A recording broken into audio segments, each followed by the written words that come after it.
ಮತದಾರರ ಪಟ್ಟಿ ವಿಶೇಷ ಸಮಗ್ರ ಪರಿಷ್ಕರಣೆ ಸಂಬಂಧ ಚಾಮರಾಜನಗರ ಜಿಲ್ಲಾಧಿಕಾರಿಗಳ ಕಚೇರಿಯಲ್ಲಿಂದು ಜಿಲ್ಲಾಧಿಕಾರಿ ಶ್ರೀರೂಪ ನೇತೃತ್ವದಲ್ಲಿ ಸಭೆ ನಡೆಯಿತು. ಈ ವೇಳೆ ಜಿಲ್ಲಾ ಪಂಚಾಯಿತಿ ಮುಖ್ಯ ಕಾರ್ಯನಿರ್ವಹಣಾಧಿಕಾರಿ ಮೊನೋರೋತ್, ಉಪವಿಭಾಗಾಧಿಕಾರಿ ದಿನೇಶ್ ಕುಮಾರ್ ಮೀನಾ ಸೇರಿದಂತೆ ಮತ್ತಿತರ ಅಧಿಕಾರಿಗಳು ಉಪಸ್ಥಿತರಿದ್ದರು.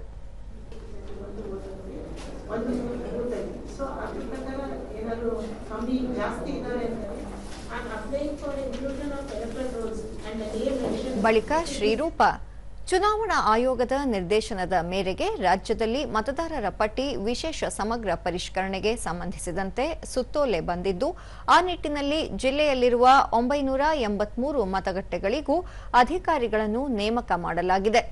ಈವರೆಗೆ 8,79,752 ಮತದಾರರನ್ನು ಗುರುತಿಸಲಾಗಿದೆ. ಮುಂದಿನ ದಿನಗಳಲ್ಲಿ ಸಿಬ್ಬಂದಿ ಮನೆ ಮನೆಗೆ ಭೇಟಿ ನೀಡಿ ಕರಡು ಮತದಾರರ ಪಟ್ಟಿ ಸಿದ್ಧಪಡಿಸುವರು. ಈ ವೇಳೆ ಹೊಸ ಮತದಾರರು ಸೂಕ್ತ ದಾಖಲೆಗಳನ್ನು ಒದಗಿಸಿ ಮತಪಟ್ಟಿಗೆ ಸೇರ್ಪಡೆಗೊಳ್ಳಬಹುದು ಎಂದು ವಿವರಿಸಿದರು. ಎಲಿಜಿಬಿಲಿಟಿ ಡೇಟ್ ಆಗಿರುತ್ತೆ. ನಮ್ಮ BLOಗಳು ಏನು ಮನೆಗಳಿಗೆ ಹೋಗ್ಬಿಟ್ಟು ಎನ್ಯುಮರೇಷನ್ ಫಾರ್ಮ್ಸ್ ಕೊಡ್ತಾರೆ.